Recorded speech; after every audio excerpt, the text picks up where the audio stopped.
नमस्कार, उत्तराखंड समाचार में आपका स्वागत है। मैं संजय भंडारी। सबसे पहले मुख्य समाचार। देश के वन और वृक्ष आवरण में हुई 3.46% की वृद्धि। पर्यावरण, वन एवं जलवायु परिवर्तन मंत्री भूपेंद्र यादव ने देहरादून में जारी की भारत वन स्थिति रिपोर्ट 2023।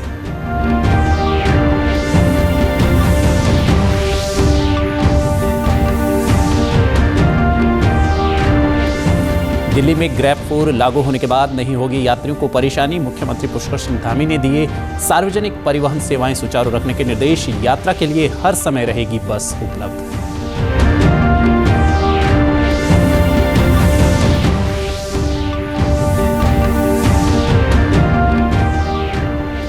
और पिथौरागढ़ के धारचूला तवाघाट नेशनल हाईवे पर एलाघाट के पास भारी भूस्खलन। पहाड़ी दरकने से यातायात हुआ पूरी तरह से बंद। सड़क खोलने का काम जारी। अब समाचार विस्तार से। केंद्रीय पर्यावरण, वन एवं जलवायु परिवर्तन मंत्री भूपेंद्र यादव ने आज वन अनुसंधान संस्थान देहरादून में भारत वन स्थिति रिपोर्ट 2023 का विमोचन किया। रिपोर्ट के मुताबिक 2021 के शेप फाइल आधारित आकलन की तुलना में देश के कुल वन और वृक्ष आवरण में 1445 वर्ग किलोमीटर की वृद्धि हुई है। वर्तमान आकलन के अनुसार कुल वन और वृक्ष आवरण 8,27,357 वर्ग किलोमीटर है। देश के कुल फॉरेस्ट कवर में 3.46% की बढ़ोतरी दर्ज की गई है। 2021 में वन और वृक्ष आवरण देश के भौगोलिक क्षेत्र का 21.71% था, जो 2023 में बढ़कर 25.17% हो गया है। इस आंकड़े को 33% तक लाने का लक्ष्य रखा गया है। पूरे देश में इस समय जो फॉरेस्ट कवर है वो 8,27,357 स्क्वायर किलोमीटर है, जो पूरे देश के भौगोलिक क्षेत्र का 25.17% है। इसके साथ ही हम दुनिया के उन प्रमुख देशों में हैं जो अपने देश के एक बड़े भूभाग को प्रकृति की धरोहर के रूप में सुरक्षित रखते हैं। और जैसा प्रधानमंत्री जी का विज़न है मिशन लाइफ, प्रकृति अनुकूल जीवन शैली के नाते बायोडायवर्सिटी का कंजर्वेशन और प्रोटेक्शन करते हैं। और उसके साथ ही साथ इस बार जिसे माननीय प्रधानमंत्री जी ने आह्वान किया, एक पेड़ मां के नाम, उसका सबसे बड़ा उद्देश्य है कि भारत का ग्रीन कवर सुरक्षित रहे, प्रकृति पे हमारे पेड़ सुरक्षित रहें।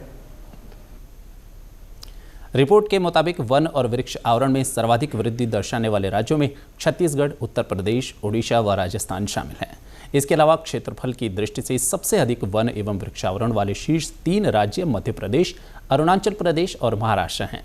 इसके अलावा वन और वृक्ष आवरण में सबसे अधिक मध्य प्रदेश में गिरावट दर्ज की गई। साथ ही कर्नाटक, नागालैंड, बिहार व त्रिपुरा में भी वन कम हुए हैं।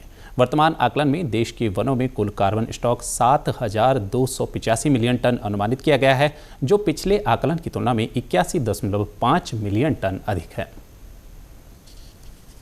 राष्ट्रीय राजधानी क्षेत्र दिल्ली में grab 4 graded response action plan policy लागू होने के कारण दिल्ली में वाहनों के प्रवेश में आ रही दिक्कतों को देखते हुए मुख्यमंत्री पुष्कर सिंह धामी ने उत्तराखंड परिवहन निगम को इस रूट पर सार्वजनिक परिवहन सेवाएं सुचारू रखने के निर्देश दिए हैं। वर्तमान में उत्तराखंड परिवहन निगम के पास 185 CNG बसें उपलब्ध हैं, जिन्हें दिल्ली मार्ग पर संचालित किया जा रहा है। साथ ही BS6 मॉडल की 12 वॉल्वो बसों के फेरे बढ़ाते हुए रीशेड्यूलिंग के जरिए दिल्ली मार्ग पर संचालित किया जा रहा है।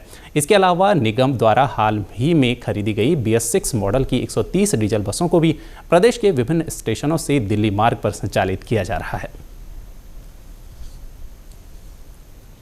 हमारी जितनी CNG बसें हैं वो दिल्ली रोड पे ऑपरेटेड हैं, और इसके अलावा हम उनके साथ में अपनी जो BS3 और BS4 बसें हैं उनको मोहन नगर तक भेज रहे हैं, और पर्याप्त संख्या में बसें हैं हमारे पास। इसके अलावा जो हमारी वोल्वो BS6 बसें हैं वो भी जा रही हैं साथ में, और आवश्यकता पड़ने पर उनका अतिरिक्त फेरा भी भेज रहे हैं। ऐसी कोई परेशानी नहीं है, हमारे पास पर्याप्त संसाधन हैं। अगर यात्रियों को ज़रूरत होगी तो हम अपनी बसें प्रोवाइड करवा सकते हैं, हमारे पास इतना संसाधन है। हमारी सुबह 4 बजे से लेकर रात को 12 बजे तक बसें हैं, और पूरे समय हमारी बसें उपलब्ध रहती हैं। वहीं ग्रामीण डिपो उत्तराखंड के वरिष्ठ केंद्र प्रभारी अजीत सिंह ने बताया कि वर्तमान में सर्दी के कारण यात्रियों की उपलब्धता लगभग 50% ही चल रही है। यदि किसी स्टेशन विशेष पर दिल्ली के यात्रियों की संख्या बढ़ती है तो तत्काल अतिरिक्त बसें संचालित की जा रही हैं। उन्होंने यात्रियों से परिवहन निगम से यात्रा करने की अपील की है। लोकल यात्री हैं जो रास्ते में पड़ने वाली जगह है, मेरठ है, मोहन नगर है, मोदी नगर है, वो उस बसों में चले जाते हैं। सीधी दिल्ली की सवारी CNG बसों में चली जाती हैं। हमारा निवेदन यही है। पंतनगर में Uttarakhand seeds and Terai development corporation limited की वार्षिक सामान्य बैठक आयोजित की गई। इसकी अध्यक्षता अपर मुख्य सचिव आनंद वर्धन ने की। उन्होंने कहा कि अभी निगम का नुकसान लगभग 35 करोड़ का है। निगम को अच्छी हालत में लाने के लिए खर्च को कम करने के साथ ही व्यापार को बढ़ाना पड़ेगा। किसानों को संबोधित करते हुए उन्होंने कहा कि निगम की बकाया धनराशि की वसूली के लिए सरकार प्रयासरत है। आगे इसमें और तेजी लाई जाएगी। सबसे बड़ा इशू TDC के समक्ष ये है कि हम इसको कैसे टर्न अराउंड करें। जो हम अभी घाटे में चल रहे हैं इसको पुनः कैसे लाभ में लाएं, सबसे मुख्य बिंदु यही था। इसी पे कई अंशधारियों ने अपने सुझाव दिए, बहुत अच्छे सुझाव। सामान्य वार्षिक बैठक में अंशधारियों ने TDC की खराब वित्तीय हालत के लिए जिम्मेदार लोगों के खिलाफ कठोर कार्यवाही की मांग की। उन्होंने कहा कि पंतनगर एयरपोर्ट विस्तारीकरण के तहत अधिग्रहित किए जा रहे भवन व भूमि के मुआवजा तुरंत TDC को आवंटित किया जाए, जिससे आगामी सीजन प्रभावित न हो।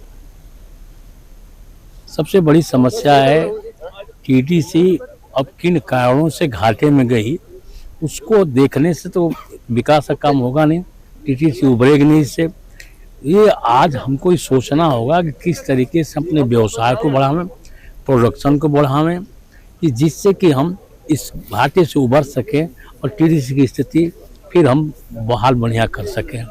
हम ये जानना चाहते हैं कि क्या कारण था कि ये निगम नुकसान में गया, लॉस में गया, कौन लोग थे इसके जिम्मेवार, जिसके किसान का मोह भंग हुआ, और अब आप क्या प्रयास करने जा रहे हो कि जिससे दोबारा किसान जुड़े।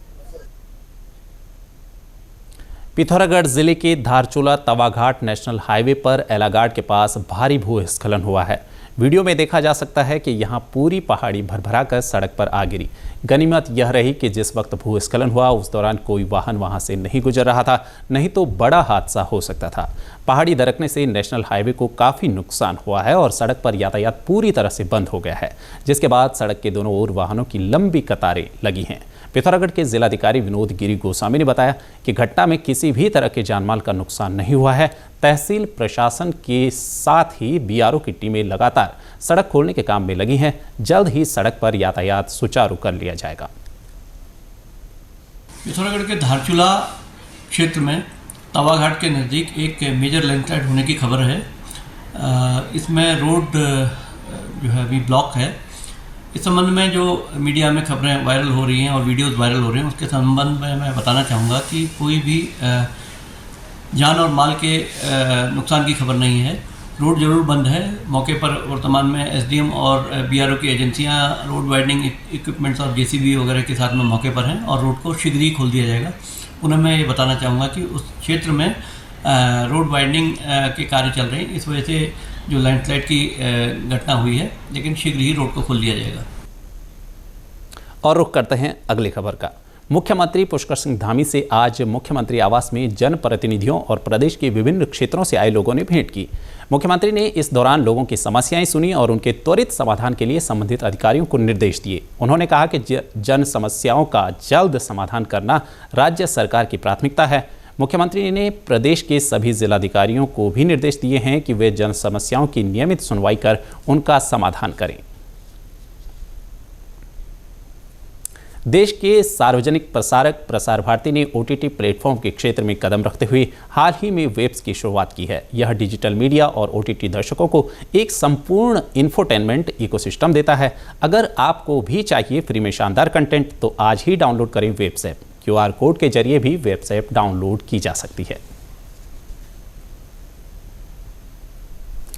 इसी के साथ अभी तक के समाचार समाप्त हुए। दूरदर्शन समाचारों से जुड़े रहें। मिलते हैं फिर शाम 6:30 बजे के बुलेटिन में। नमस्कार।